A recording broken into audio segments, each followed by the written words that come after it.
Je sais ce que tu penses peut-être. La Saint-Valentin, ça déprime, c'est commercial, ça pue du cul, enfin, c'est pas ton truc quoi. Moi j'y vois surtout l'occasion de faire la fête, de bien bouffer, de bien vivre, de passer du bon temps avec sa moitié ou ses potes. Se faire plaisir quoi. Moi la Saint-Valentin je la passe avec mon mec et depuis que je suis avec lui je profite de cette journée un peu spéciale pour laisser mon romantisme parler. Car oui, je suis une romantique ouais. Je suis persuadée qu'il n'y a pas une seule bonne façon d'être romantique. Alors oui, je fais des blagues de paix et je mange trop de rillettes, mais je suis une romantique. À côté de ça, il y a des gens qui adorent étaler des pétales de rose sur le lit, hein, tous les vendredis, histoire de garder la flamme. D'autres iront envoyer des photos de leur pénis sur Snapchat, on ne sait pas, il y a plusieurs façons.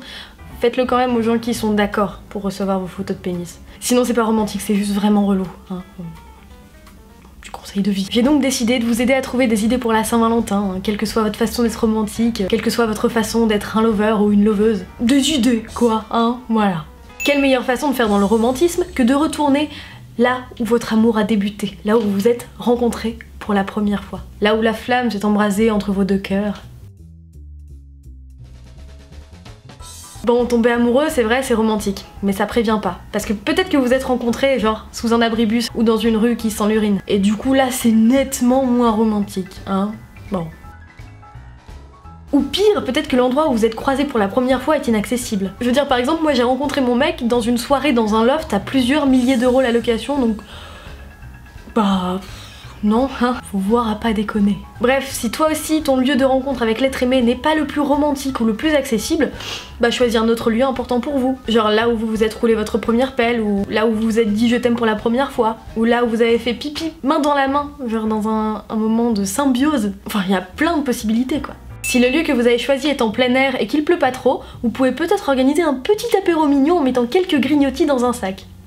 Par exemple, tu peux prendre un Tupperware et mettre dedans quelques tomates cerises, quelques bâtonnets de carottes crues, du saucisson si vous en mangez, du houmous. Tiens, le houmous d'ailleurs tu peux le faire maison si t'as un blender ou un mixeur ou un robot. Moi je prends une conserve de pois chiches dont je retire presque tout le jus, mais pas tout quand même. Et je fous ça dans mon blender. Je mets du jus de citron, du sel, du poivre, les épices aromates de mon choix. Moi j'ai choisi paprika et coriandre. Parfois j'aime bien ajouter quelques tomates séchées, ça donne un petit goût bien sympa. Si t'es vraiment à l'aise avec ton mec ou ta meuf, une ou deux gousses d'ail ça fait pas de mal. Tu mixes et v'là de quoi faire trempette. Un paquet de chips, une bouteille d'un truc avec ou sans alcool, une demi-baguette de pain et hop. Et là je me dis que j'espère vraiment que les lieux importants pour vous ne sont pas tous chez des potes. Parce que ça peut être gênant de manger du houmous en se pourléchant la glotte, hein, devant des gens qui ont juste envie de passer leur soirée tranquille. Mais qu'est-ce que vous branlez là? Mais cassez-vous, vous êtes chez moi? Perso, prendre un bain, j'ai pas envie parce que ça me dégoûte. Surtout dans mon appartement où en fait j'ai pas accès à tous les endroits à nettoyer. Je passerai donc bien plus de temps à regarder le calcaire en grognant que les yeux dans les yeux avec mon mec. Super ambiance! Si c'est ton cas à toi aussi, ou si t'as pas de baignoire, n'hésite pas à faire preuve d'un peu d'ingéniosité et de remplacer la baignoire qui par un seau, qui par une bassine. Le bain de pied à deux is the new bain torride à deux, hein. N'hésite pas, pour plus de romantisme évidemment, à installer quelques bougies. Du don, on n'est pas chez les crados. C'est probablement pas la meilleure idée. Mais le bain, note le bain, si t'aimes bien ça, les bains. Le repas de la Saint-Valentin n'est pas important pour tout le monde. Perso, je le mets au centre de mes efforts parce que la bouffe est de toute manière au centre de ma vie.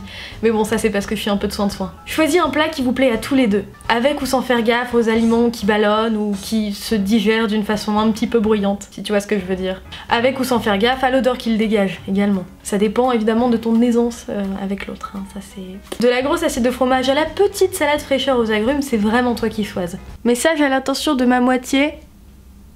Je préfère le fromage. Et bon bah la Saint-Valoche, on imagine tous comment ça va se finir, hein. Ce serait vraiment hypocrite de ma part de pas parler relations charnelles, hein. Et là pour le coup c'est vraiment toi qui vois, moi je me mêle de rien.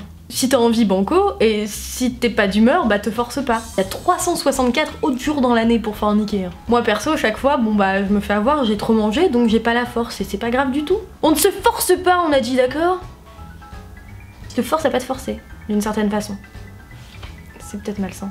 Enfin, t'as l'idée. La sexualité, c'est de la joie, c'est du partage, c'est du bonheur. Et y a pas à se forcer quand on veut pas. Et y a pas à culpabiliser quand on veut pas. Jamais. La sexualité et la culpabilité, ça a beau rimer, j'aimerais que ça ne soit jamais dans la même phrase. Même si du coup, je viens de les mettre dans la même phrase, mais c'était pour dire que je voulais pas...